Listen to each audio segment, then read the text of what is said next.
और उसमें वह भी किस में, इवोल्यूशन में। ठीक है, इवोल्यूशन में म्यूटेशन की क्या भूमिका है। ठीक है, इवोल्यूशन का मतलब क्या होता है, क्रमिक विकास। जब किसी ऑर्गेनिज्म में जब से जन्म लिया है तब से लेकर और अब तक जितने भी परिवर्तन दिखे हैं उसको हम लोग क्रमिक विकास के नाम से जानते हैं। और क्रमिक विकास जरूरी है किसी भी ऑर्गेनिज्म के विकास या डेवलपमेंट के लिए।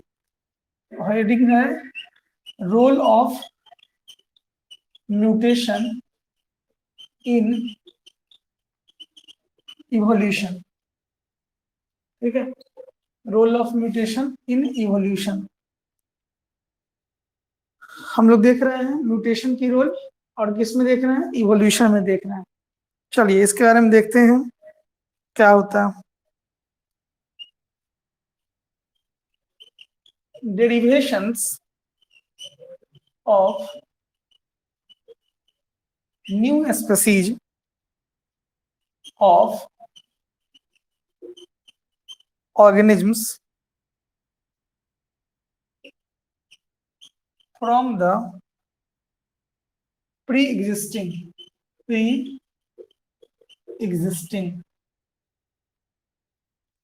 one is known pre-existing one is known as organic evolution।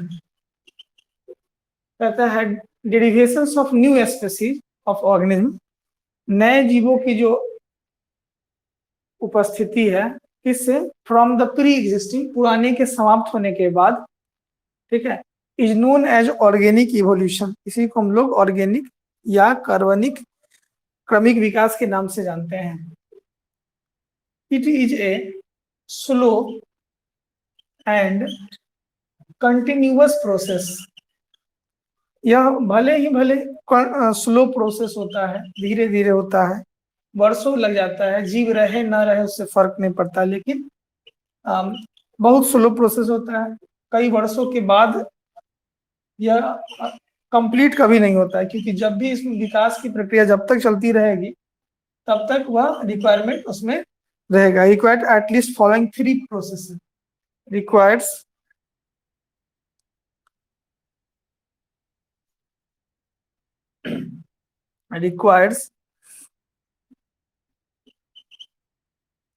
at least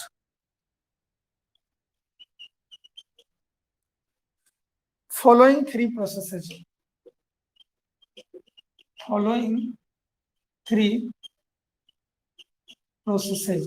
3 processes इसके लिए जरूरी है। कौन कौन वो प्रोसेस है जो जरूरी है, तो पहला है arrival of new species, new character, arrival of new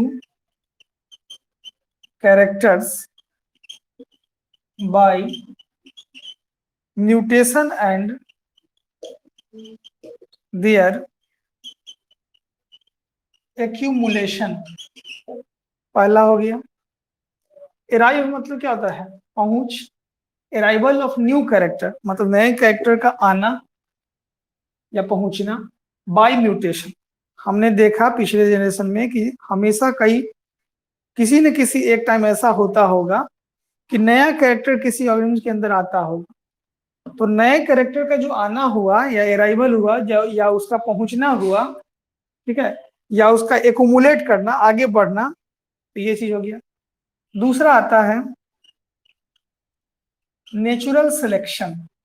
आपको नेचुरल सिलेक्शन में पता ही होगा, प्रकृति उसी को चुनता है जो प्रकृति के हिसाब से बदलने का कोशिश करता है, प्रकृति के मौसम, प्रकृति के सिचुएशन। और तीसरा होता है आइसोलेशन। आइसोलेशन का होता है कि आबादी तो बहुत है और उस आबादी में आप कितना अलग है और कितना आप सटीक है, यह मायने रखता है। इसी तीनों को पॉइंट को पढ़ के आज का ये टॉपिक भी समाप्त हो जाएगा और क्लास भी समाप्त हो जाएगा। यही 3 टॉपिक आज पढ़ना है। Role of mutation in evolution.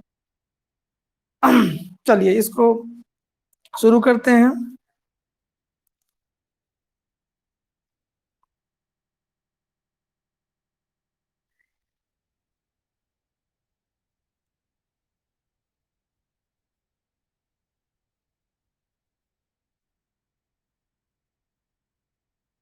हाँ, तो क्या करता है देखते हैं।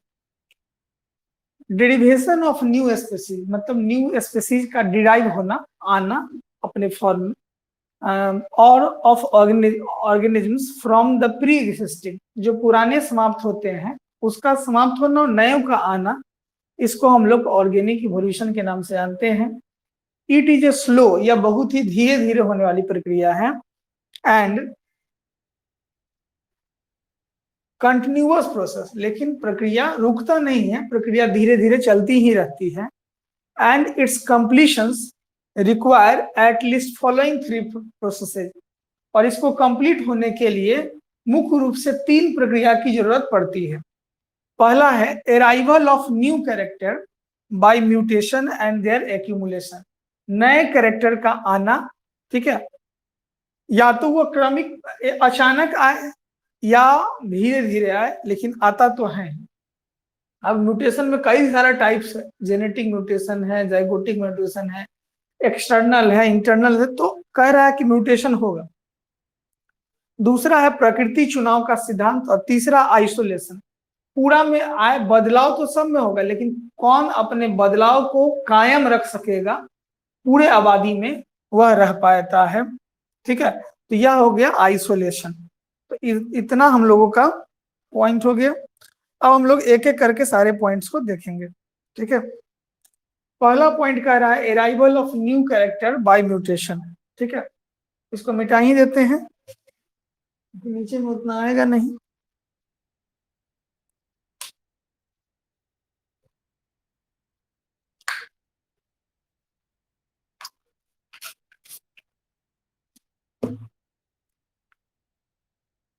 हो गया सब लोगों का ना?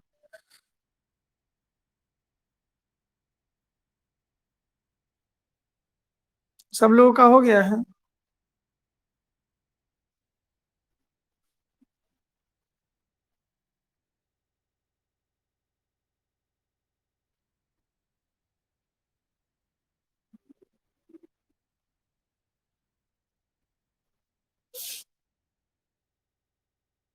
चलिए पहला हम लोग देखते हैं, पहला हेडिंग दे दीजिएगा accumulation of new character. Accumulation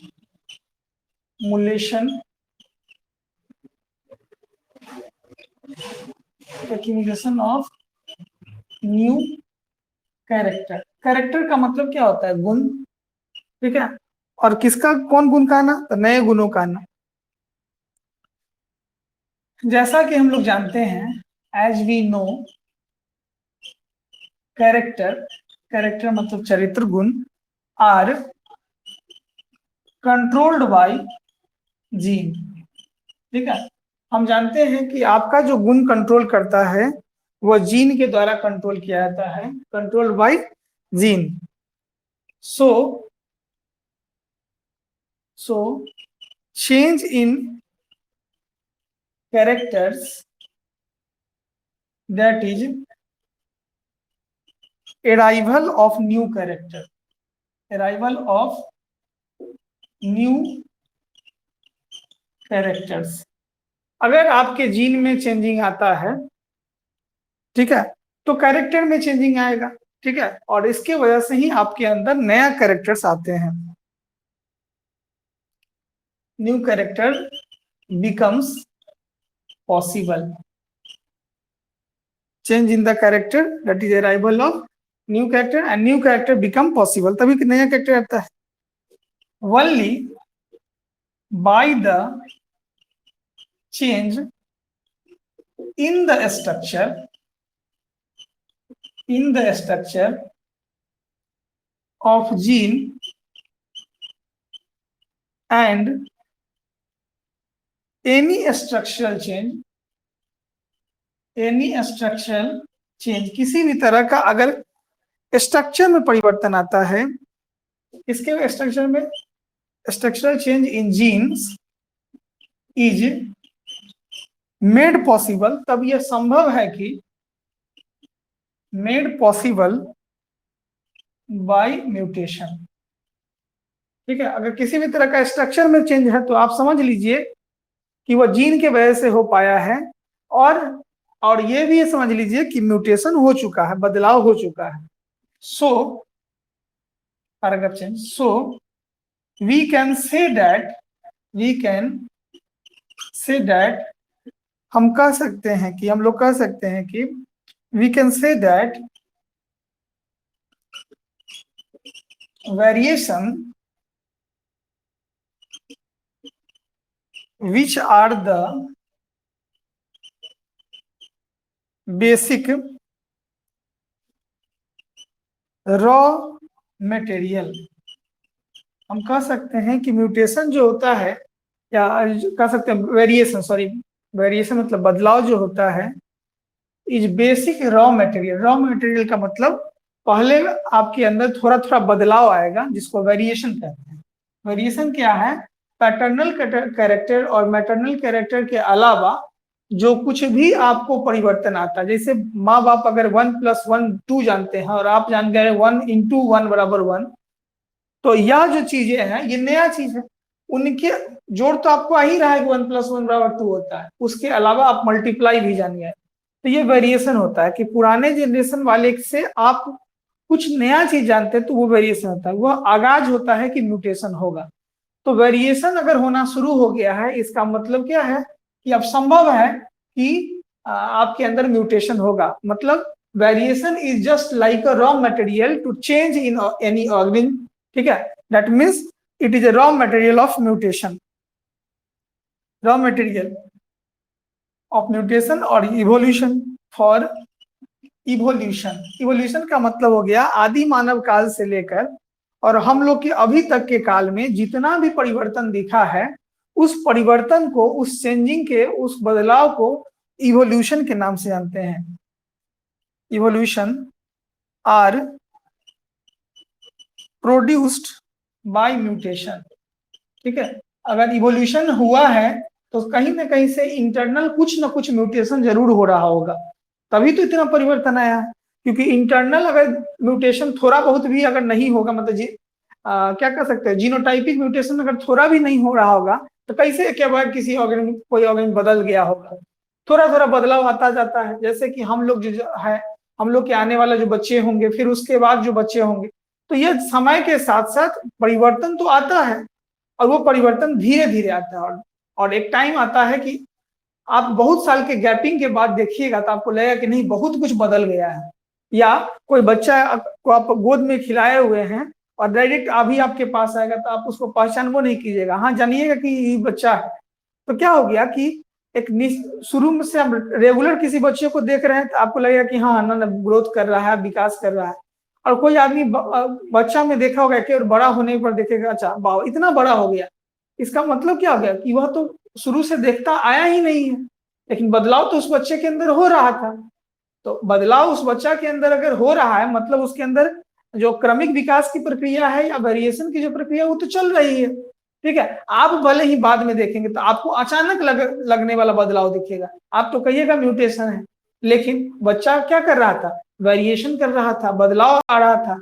और जब जन्म लिया था तब से लेकर और अब बच्चा जो आ गया, उसके अंदर जो कुछ भी चेंजिंग दिखा, बच्चा से लेकर अगर 12 14 15 साल का एज का है, अब जो दिख रहा है, तो आप तो कहिएगा कि इवोल्यूशन, बहुत परिवर्तन आ गया है तुम में। तुम तो बच्चा था तो क्या करता था, अभी देखो तुम क्या हो गए। तो यह चीज परिवर्तन आता है, ठीक है। वेरिएशन caused by म्यूटेशन, ठीक है, मे बी हार्मफुल और बेनिफिशियल, ठीक है। ये लाभदायक भी हो सकता है और हानिकारक भी हो सकता है, उपयोगी भी हो सकता है और अनुपयोगी भी हो सकता है, यूजलेस भी हो सकता है, ठीक है। मतलब कह रहा है कि वेरिएशन काउज्ड बाय म्यूटेशन किसके द्वारा आता है, म्यूटेशन के द्वारा। बाय द हार्मफुल, कई बार यह आपको लगेगा कि बहुत कुछ बदल गया है, इतना ज्यादा बदलना नहीं चाहिए था। तो कई बार आपको बेनिफिशियल भी लगेगा और कई कंडीशन ऐसे भी होते हैं कि आपके लिए खुद हार्मफुल लगने लगेगा। कई बार कुछ बदलाव आपको अच्छा लगेगा और कई बार कुछ बदलाव क्या करेगा, बहुत यूजलेस लगे कि बिना मतलब का ये सब चीज उसके अंदर ये चीज हुआ है, परिवर्तन हुआ है। Harmful and useless mutation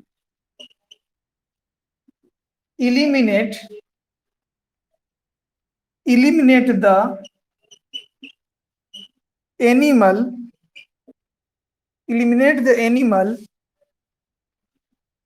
in case of lethal mutation, ठीक है। Harmful and useless mutation eliminate the animal in case of lethal mutation. कई बार आपके शरीर में कुछ ऐसा परिवर्तन आ गया जो उपयोगी नहीं है, तो ऐसे कंडीशन में वह लेथल हो जाता है, मतलब कोनो काम का नहीं होता है, डेड हो जाने वाला होता है। लेथल म्यूटेशन पढ़ो किए हैं आप। But useful and beneficial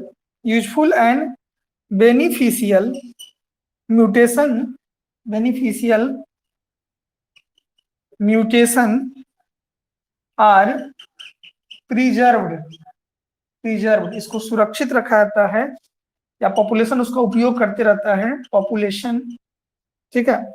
and remains accumulated as new character। सीधा अगर समझने की कोशिश करें कि कोई आपके घर के अंदर कुछ ऐसा वातावरण बनता है और उस वातावरण को आप एडॉप्ट कर लेते हैं, तो आपके परिवार में सब उसको अडॉप्ट कर लेता है और उसी हिसाब से चलता है। लेकिन कोई ऐसा भी चीज होता है जो आपको लगता है कि नहीं यूजलेस है, इसका कोई यूज नहीं है, आप इसका उपयोग नहीं कर सकते हैं, तो ऐसे कंडीशन में वह प्रथा या वो चीजें आपके चीजों से दूर होता चला जाता है और वो फिर दोबारा वापस नहीं आ पाता है। फिर से एक बार समझा देते हैं। कह रहा है एक्यूमुलेशन ऑफ न्यू कैरेक्टर का आगमन, ठीक है। अब न्यू कैरेक्टर मतलब क्या हो गया कि अच्छा गुण भी हो सकता है, बुरा भी गुण हो सकता है, उपयोगी भी हो सकता है और बिना उपयोगी भी हो सकता है, हार्मफुल भी हो सकता है और यूजफुल भी हो सकता है। तो जैसा कि एज वी नो, जैसा कि हम लोग जानते हैं, character are controlled by gene. जो आपका चरित्र होता है, गुण होता है, वो कंट्रोल किया जाता है जीन के द्वारा। So change in character that is arrival of new character, ठीक है। जब भी आपके कैरेक्टर में बदलाव आता है, इसका मतलब ये हो गया कि पुराने कैरेक्टर के जगह पर कुछ नया चीज आ गया है, ठीक है। नया चीज, मान लीजिए कि आपके घर में 5 आदमी रह रहा था और सबके घर में ब्लैक एंड व्हाइट टीवी था, एक चचा उठा के ले आए रंगीन टीवी कलर, तो क्या होगा कि धीरे धीरे अब बाकी के जो चारों चचा होंगे वो कहेंगे कि हम रंगीन टीवी लाएंगे। तो एक की वजह से क्या होगा, घर का सारा परिवेश बदल गया, ठीक है। तो ये कहने का मतलब क्या हो गया कि एक कैरेक्टर तो आपने चेंज किया, अब उस कैरेक्टर के वजह से आपका पूरा परिवार चेंज हो गया। तो अब क्या होगा, कहेगा ब्लैक एंड व्हाइट टीवी देखो, तो देखेगा कोई आदमी? नहीं देख सकता है। तो यही बात हो गया कि नया कैरेक्टर आने से पुराने कैरेक्टर कहीं ना कहीं से छिप जाता है, कम हो जाता है उसका प्रभाव दिखना। Become possible only by the change in the structure of gene. ऐसा इसलिए परिवर्तन होता है किसी भी ऑर्गेनिज्म के अंदर क्योंकि उसका जीन परिवर्तन होता है, और जीन परिवर्तन होने से स्ट्रक्चर में परिवर्तन आता है, और इसके वजह से ही म्यूटेशन संभव हो पाता है। तो जीन बदला, जीन बदलने से क्या हो गया, स्ट्रक्चर बदला, और स्ट्रक्चर बदलने से म्यूटेशन हो। अब देखिए, ये तो मान लीजिए हो गया कि किताबी बात, लेकिन अपना बात हम लोग जो उदाहरण लेके चल रहे थे कि टीवी लाने के बाद हम लोगों को लगा कि नहीं भी देख रहे थे, ईवी देख रहे थे, लेकिन आपका अब मन किस पे चला गया, रंगीन वाले पर, कलरफुल वाले पर, नहीं एचडी क्वालिटी में बढ़िया से इसमें जो है क्रिकेट का बॉल तक का घास तक भी दिख रहा है, ठीक है। सीरियल में एक थप्पड़ मारता है तो 4 बार एकदम लाइव टेलीकास्ट करके दिखाता है, अच्छा लगता है, ठीक है। तो ये जो चीज है, ये जो परिवर्तन आया है, अब जिन में अब भूल गया कि ना रंगीन का तो कुछ मजे अलग है। तो फिर क्या हो गया कि आपके अंदर आपके जीन में भी परिवर्तन आ गया कि ना बहुत अच्छा जी यही वाला है। तो जीन से क्या होगा कि स्ट्रक्चर में परिवर्तन आएगा और आपके अंदर बदलाव होना शुरू हो चुका है, और आप एक टाइम आएगा कि आप भी रंगीन में बैठ के देखिएगा और परिवर्तन तो आ गया, ठीक है। पुराना कैरेक्टर चला गया, नया कैरेक्टर ले आए करा। फिर ये तो हो गया अपना भाषा में समझने के लिए। अब आगे बढ़ते हैं। So we can say that, हम यह कह सकते हैं कि variation which are the basic raw material. ठीक है, पहले क्या हो गया, धीरे धीरे परिवर्तन आ रहा था। पहले सोच रहे होंगे, चाचा भी सोच रहे होंगे कि नहीं नहीं वो टीवी लाते रंगीन, सब आस पड़ोस में सबके पास रंगीन है, हमारे पास नहीं है। तो क्या होगा कि सोच रहे थे या बदलने की कोशिश कर रहे थे, तो वो हो गया variation. Variation are the basic raw material. Variation क्या है, एक बेसिक रॉ मटेरियल है, खास रॉ मटेरियल है। किसके लिए, इवोल्यूशन के लिए, क्रमिक विकास के लिए। आर प्रोड्यूस्ड बाय म्यूटेशन, जो म्यूटेशन उसको प्रोड्यूस करने का काम करता है। वेरिएशन काउज बाय म्यूटेशन में बी हार्मफुल और बेनिफिशियल और यूजफुल और यूजलेस। क्या कहा गया कि यह आपके लिए क्या है, हार्मफुल भी हो सकता है, बेनिफिशियल भी है, यूजफुल भी है और यूजलेस भी है। मतलब आपको फायदा पहुंचाएगा तो बेनिफिशियल हो गया, आपको नुकसान देगा तो हार्मफुल हो गया, आपके लिए उपयोगी होगा तो यूजफुल हो गया, आपके लिए है लेकिन उपयोगी नहीं है तो यूजलेस हो गया। ठीक है, अब आगे, harmful and useless mutation eliminate, हम खराब चीजों को या अनुपयोगी चीजों को हम लोग दूर करते हैं। तो वही कहा कि हार्मफुल और यूजलेस म्यूटेशन एलिमिनेट। अब जो पुरनका टीवी आप घर में रखे तो उसको रखिएगा कि हटाइएगा, उसको तो कहिएगा तुरंत कचरा हो गया। अब कल बार वो टीवी बहुत बढ़िया था आपके लिए, आप उसको बहुत बढ़िया से बैठ के देख रहे थे, एक वो रंगीन आने की वजह से क्या हो गया, उस कैरेक्टर का कहीं यूज नहीं रह गया, अब उस कैरेक्टर को हटाना ही पड़ेगा। तो इस कंडीशन में क्या हो गया कि आप पुराना वाला को हटा दीजिएगा, तो कल के लिए जो आपका उपयोगी था आज के लिए वो यूजलेस हो गया। ठीक है, परसों के लिए वो हार्मफुल हो जाएगा कि घर में कचरा लगाए वो हटाओ इसको। ठीक है, तो ये चीज हो गया। ठीक है, एलिमिनेट कर दीजिएगा। ठीक है, और वो चीज, वो प्रथा आपके ब्लैक एंड व्हाइट की प्रथा चला गया। ठीक है, तो वही हो गया लैथल म्यूटेशन, कहीं नहीं आएगा। But useful and beneficial mutation are preserve. अब नयका टीवी को बढ़िया से एकदम 4 बड़ा अगरबत्ती दिखा के ऊपर से उहार उहार लगा के रख रहे हैं। ठीक है, अब देख रहे हैं कि कोनो घर में घुसे नहीं टीवी खोल खाल दे, तो ये भी चीज हम ध्यान रख रहे हैं। तो यूजफुल और बेनिफिशियल हो गया आपके लिए, अब उसको बड़ा बढ़िया से प्रिजर्व करके रखेंगे। और अब वो एक नया आबादी के लिए बहुत अच्छा हो गया। तो मतलब घर के आसपास में 4 लेडीज सब आएगी, देखिए हम ये टीवी खरीद ली है, तो 4 बार उसको दिखाइएगा। तो ये चीज हो गया, नया कैरेक्टर के आने से आपके अंदर क्या हो गया कि उस पॉपुलेशन में हो गया कि फलानवा के यहाँ जो टीवी नया आया, बड़ा बढ़िया पिक्चर क्वालिटी, ये सब चीज हो गया। तो ये हो गया न्यू कैरेक्टर का प्रवेशन। समझ में आया, कोई दिक्कत इसमें?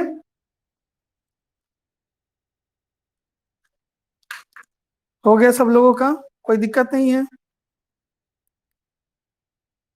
चलिए, अब हम लोग चलेंगे, नेक्स्ट टॉपिक है नेचुरल सिलेक्शन। एगो व्यक्ति थे जिनका नाम था डार्विन। ठीक है, डार्विन के पिताजी बहुत धनी व्यक्ति थे और बहुत पैसा था उनके पास। तो डार्विन पढ़ने में उतना रुचि नहीं लेता था। तो डार्विन के पिताजी कहें कि ठीक है तुम रुचि नहीं लेते हो, और वो भी चूंकि नेचर को अच्छा से समझते थे, तो उसने क्या किया, उन्होंने क्या किया कि अपने बच्चा डार्विन को, जो बड़ा बड़ा साइंटिस्ट सब था, इकोलॉजिस्ट सब था, उसके साथ भेज दिए, कहें कि जाओ तुम घूमो और दुनिया को घूम के आओ, और घूमने के बाद हमको बताना कि तुमने क्या सीखा। डार्विन गया, लगभग 8 से 10 साल तक बाहर में सब साइंटिस्ट के साथ समुद्र की यात्रा पर घूमता रहा, दुनिया भर का सैर किया।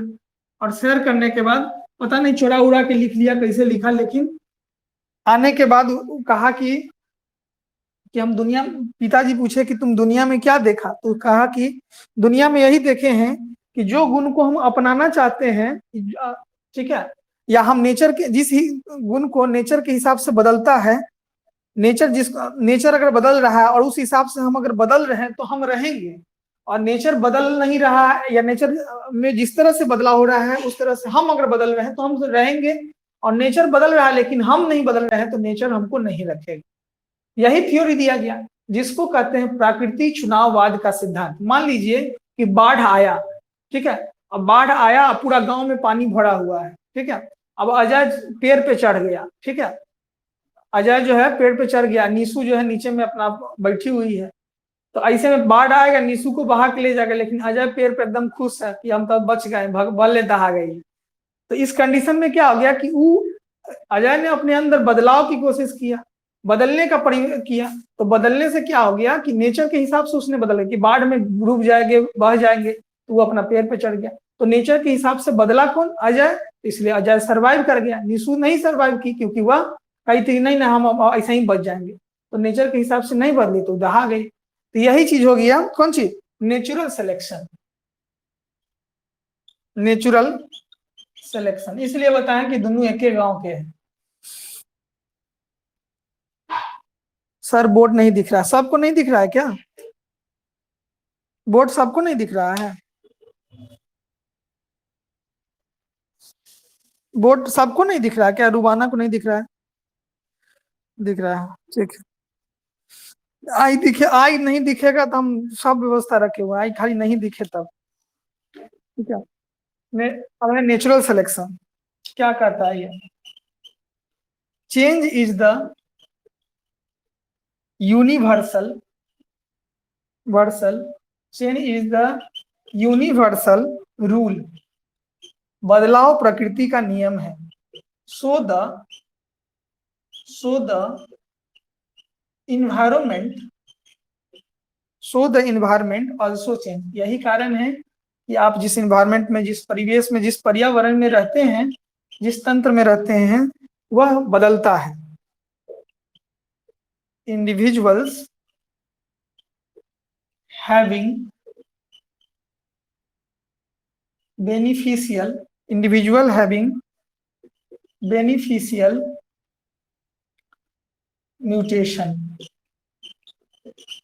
mutations feel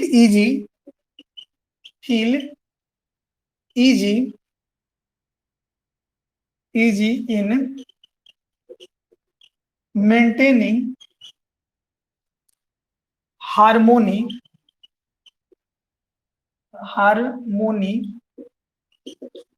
with the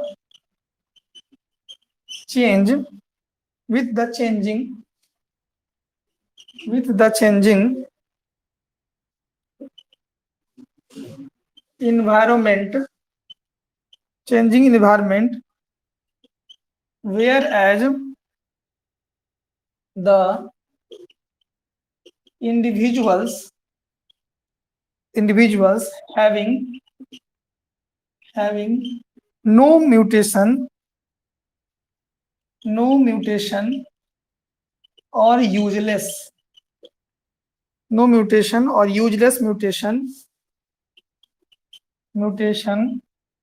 or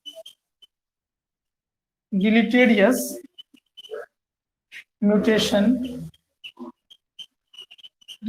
mutation are unable to adapt new environment, कभी सक्षम नहीं हो सकता है नए इन्वायरमेंट को अडेप्ट करने के लिए। New environment a living individual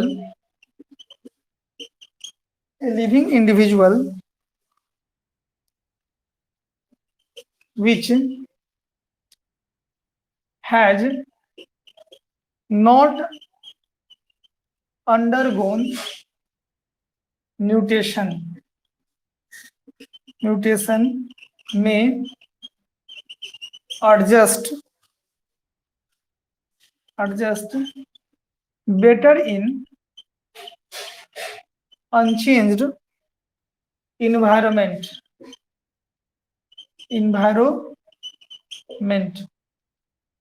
having beneficial mutations are selected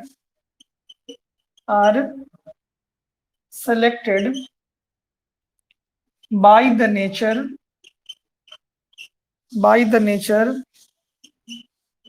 whereas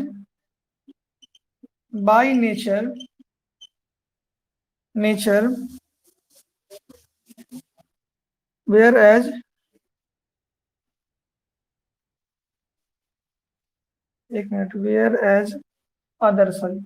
whereas other are eliminated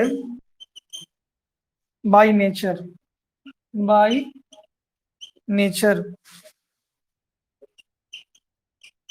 muted individuals which are selected by nature get the opportunity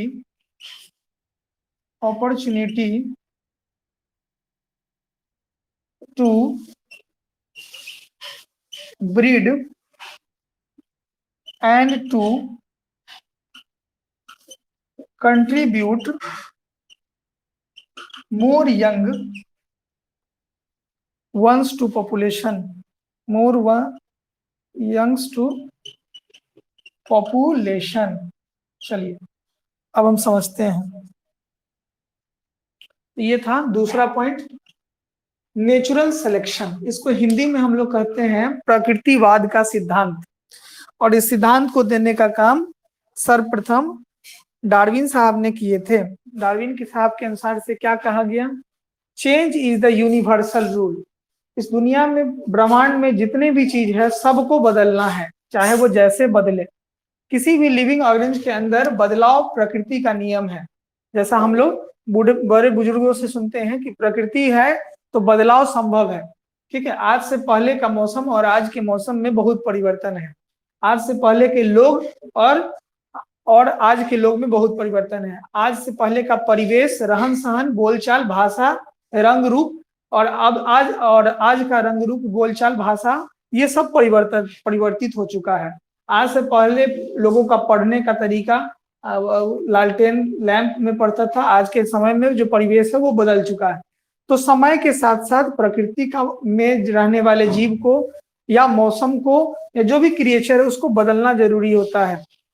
individual, ठीक है, आज से पहले 2 साल पहले जब कोरोना काल नहीं था तब हम लोग बिना मास्क के घूमते थे।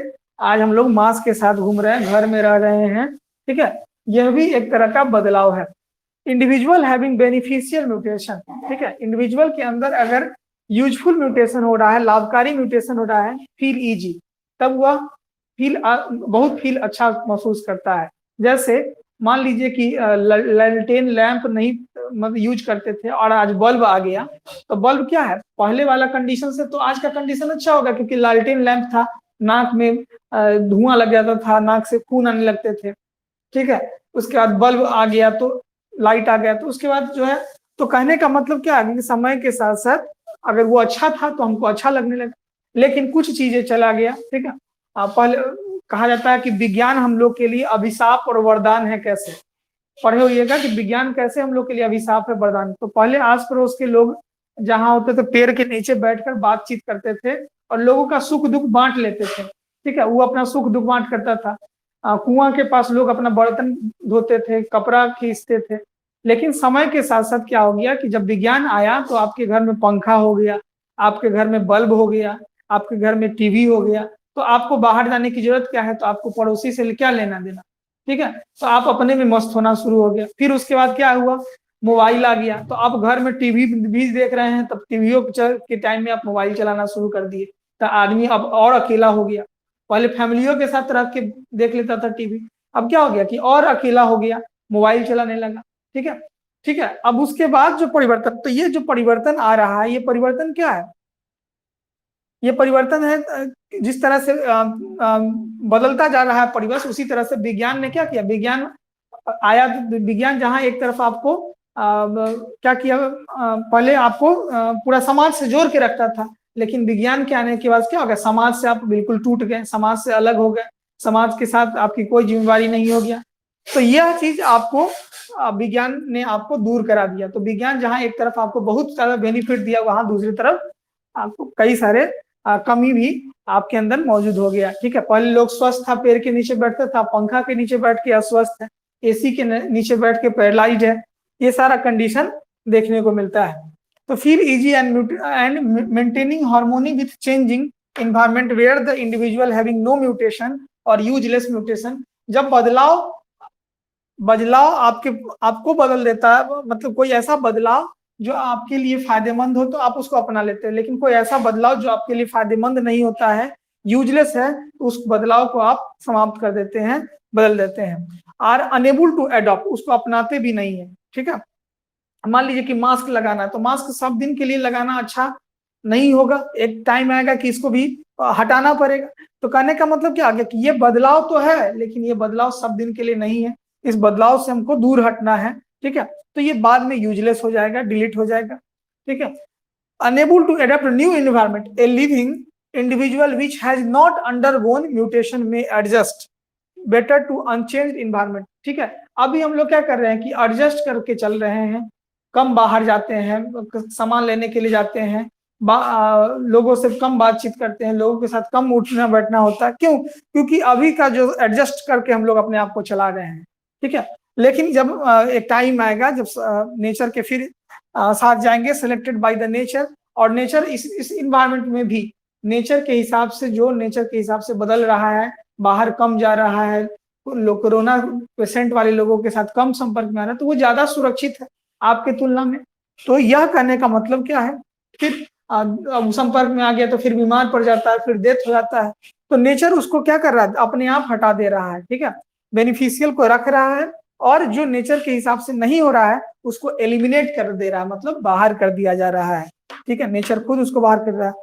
Mutated individual which are selected by nature, mutated individual वह इंडिविजुअल होगा वह जो अपने आप को उस कंडीशन से बदल के अपने आप को बचा के रखेगा, और आने वाले भविष्य में अपने अपॉर्चुनिटी पर ध्यान देगा, या अपॉर्चुनिटी को। तो यह चीज हो गया, यही रूल नेचुरल सिलेक्शन थ्योरी था। ये रूल आज से पहले आ गया था, लेकिन आज इसी रूल के हिसाब से आज बहुत सारे लोग आज मतलब साल 2 साल पहले थे, और इस साल 1 साल के अंदर, या पिछले 1 से 1.5-2 महीनों के अंदर बहुत लोग इस दुनिया से चले गए हैं।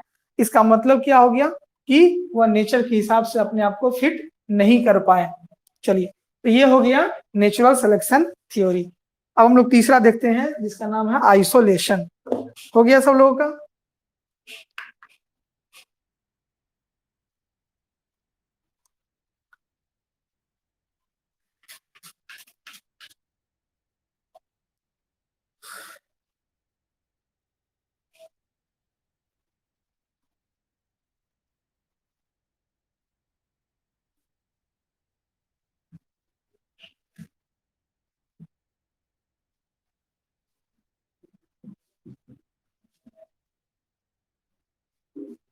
लास्ट है इस टॉपिक का, टॉपिक का है आइसोलेशन, और खत्म हो जाएगा टॉपिक। तीसरा है आइसोलेशन। ये क्या होता है?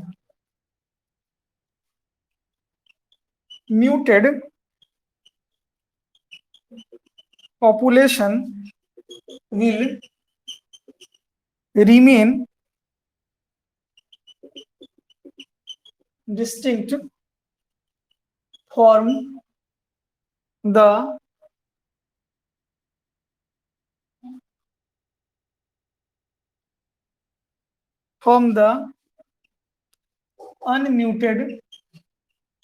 unmuted when there is some factor to prevent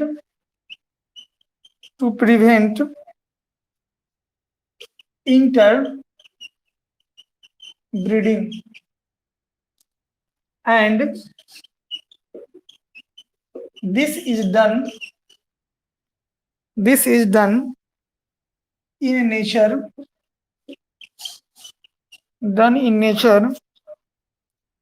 by a number of reproductive isolating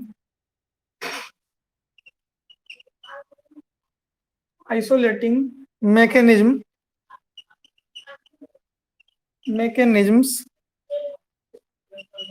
such as ecological isolation,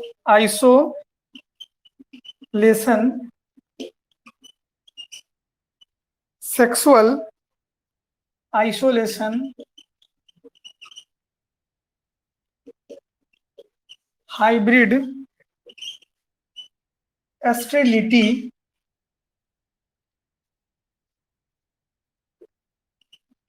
isolation, etc. These isolating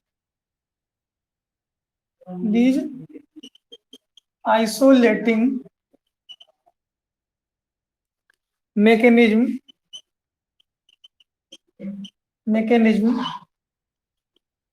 prevent interbreeding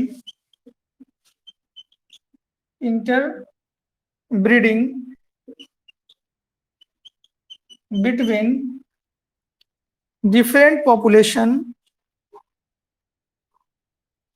interbreeding between different population, and thus each population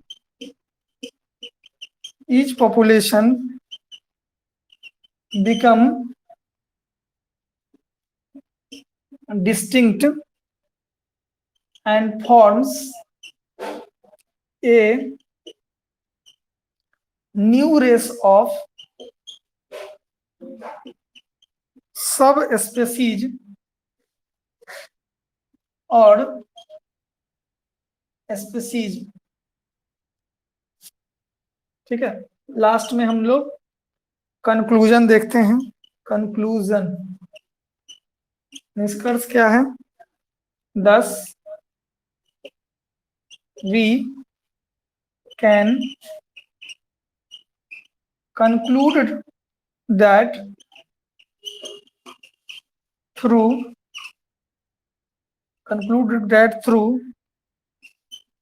mutation alone is not able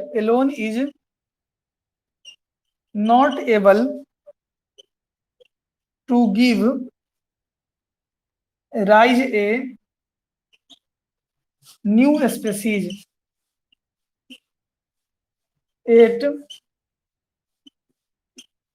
It is better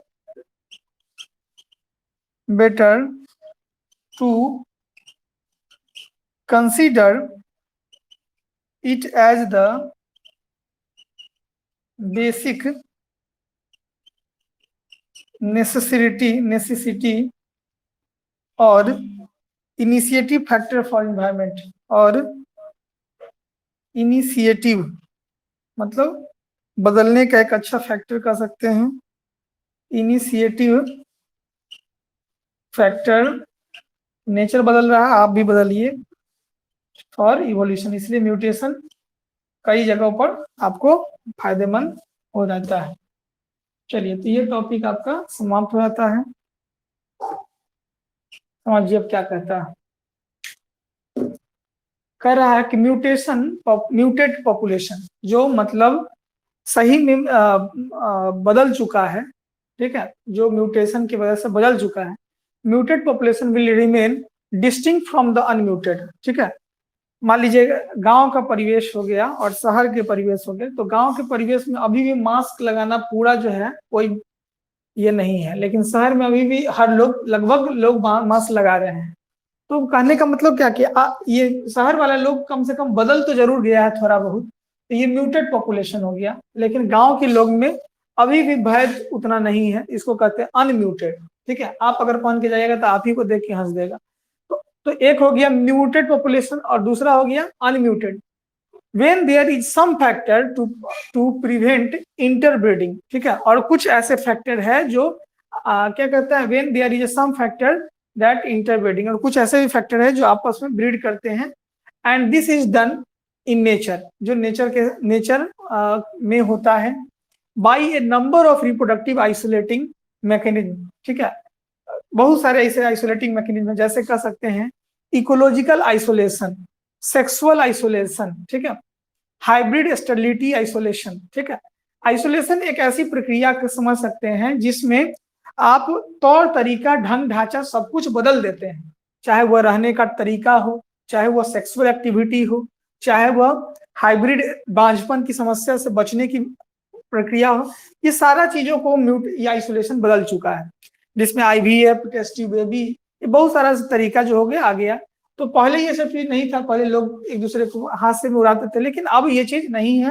अब दुनिया में सब these isolating mechanism prevent interbreeding. और इससे क्या हो गया, interbreeding में, या आपको लगता है कि कोई कोई बुरा गुण है किसी बच्चे माँ के अंदर, हम उस गुण को हटाना चाहते हैं, ये भी पॉसिबल हो गया अब, ठीक है, ह्यूमन जीनोम प्रोजेक्ट के माध्यम से। तो यह चीजें जो है यह आइसोलेटिंग कहलाता है कि हम पहले हम लोग बड़ा फैमिली होता था, बड़ा फैमिली में सब एक दूसरे को कोऑपरेट करते थे, एक दूसरे के साथ रहते थे। अब क्या हो गया, छोटा छोटा फैमिली हो गया, सब अपने आप को प्रोटेक्ट करते हैं, अपने आप की जिम्मेवारियों को समझते हैं। तो यह चीज, पहले फैमिली में कोई एक आदमी आता था तो सब पूरा को देना पड़ता था, अब क्या है, छोटा फैमिली है, 2-3 आदमी है, हो गया। तो यह जो चीजें हैं वो बदला है, रूप बदला है, डिस्टिंक्ट फॉर्म जो था वो बदला है, ठीक है। कंक्लूजन के बाद पे हम यही पहुंचते हैं कि म्यूटेशन जो होता है is not able to give rise. Mutation न केवल जीवों के स्पीसीज को बढ़ाता है, बट ये भी सिखाता है कि आपको जीना कैसे है, आप क्या क्या अपने अंदर परिवर्तन कीजिएगा जो आप इस इन्वायरमेंट के अंदर अपने आप को जी पाइएगा या अपने आप को सुरक्षित रख पाइएगा, ठीक है। और यही म्यूटेशन हमको सिखाता है, और म्यूटेशन इवोल्यूशन के लिए इसलिए जरूरी है। या कंक्लूजन के तौर पर हम लोग इतना बात को देखते हैं। ये टॉपिक हम लोगों का समाप्त हो गया। अगले दिन हम लोग होगा तो नया टॉपिक शुरू करेंगे, ठीक है। चलिए तो यहां तक रहने देते हैं, आज सब लोगों का हो गया है। ओके बाय करके निकल जाइए।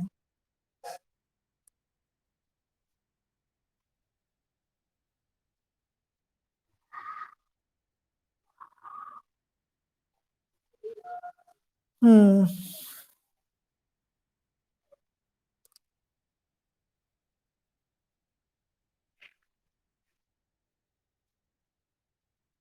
तुलसी का भी बाकी है, हो गया सबका, नेहा का हो गया।